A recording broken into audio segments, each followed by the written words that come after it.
Hi, I'm Joseph Patrick Daniels, and today I'm going to show you a technique to drawing planes and some visualization tricks to get better drawings. If you found this video on YouTube, this exercise is part of a larger course I teach on traditional drawing that I've created for beginners, how to draw from beginner to master.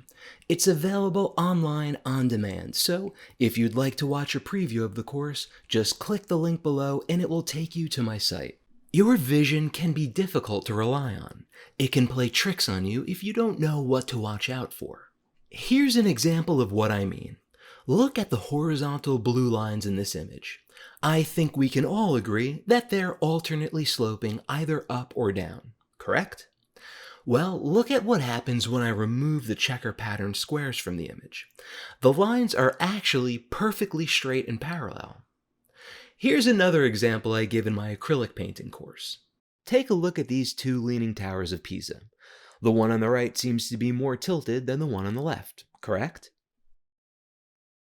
What if I placed this white bar here to help you break up the shapes? Some of you are seeing it now. What if I placed these horizon lines to help you see it? Now watch what happens when I take the negative space from the first one and move it over to the one on the right. Now you can see they're actually on the exact same angle. It's a duplicate image. Your eye created an optical illusion, and that's why a lot of times you can't trust the image you're looking at, but you can trust your judgment of distances and shapes.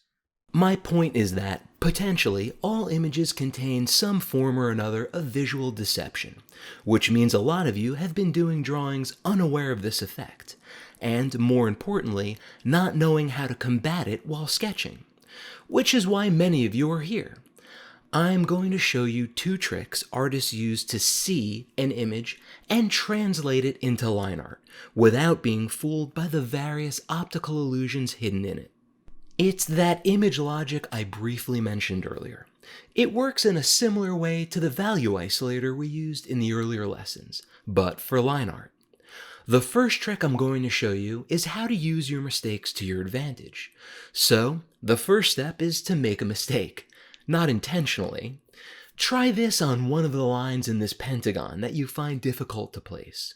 Then, isolate the line in your reference, even if you have to put your hand or a piece of paper over the rest of the lines around it.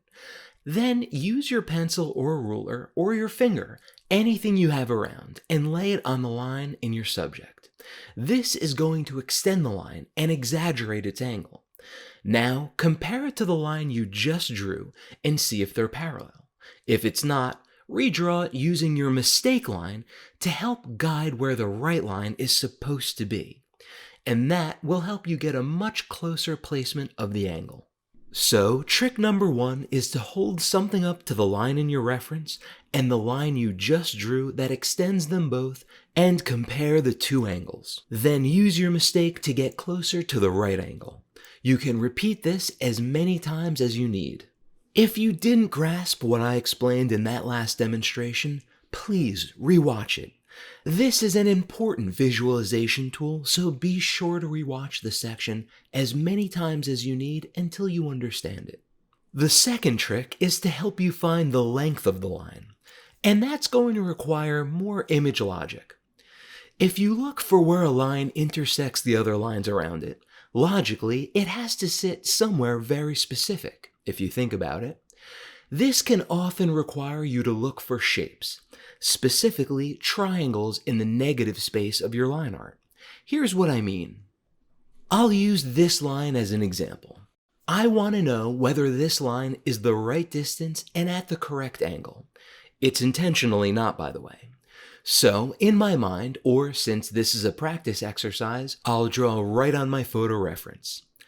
I can extend the lines that are there to create a shape, like this one. The angles in my reference and drawing should create a triangle. Then I can simply compare the two triangles to see if my drawing is correct or a bit off. This works because it's easy for our eye to compare the size and dimensions of a simple shape like a triangle. Now, I'm just visualizing this, which takes some practice. When you're training, it's a good idea to draw these triangles right onto your photo references and drawings to compare them. This is what's happening in my mind when I compare my lines to the photo reference. And that tells me that this line isn't long enough and that it's angled too far down. Again, I know this seems like a lot of work right now, but I promise you it becomes second nature. Think of it like learning how to play a guitar. To someone who doesn't know how to play the instrument, it seems impossible that the musician could have remembered the various chord fingering positions and be able to switch seamlessly from one to the next without looking. But even to a novice guitar player, it's so easy they could do it in their sleep. You're strengthening your powers of observation, and you just learned a new idea, so now you have to practice it. A life drawing instructor I had while I was in college explained an idea to me that I've found helpful to know about learning anything in life. He said that when you're learning a subject, if a person practices, they tend to make steady progress until they hit a plateau, where they can't get any better until someone teaches them something new. But when they're taught something new, their work tends to temporarily get worse. Here's why. When you're self-taught, you're almost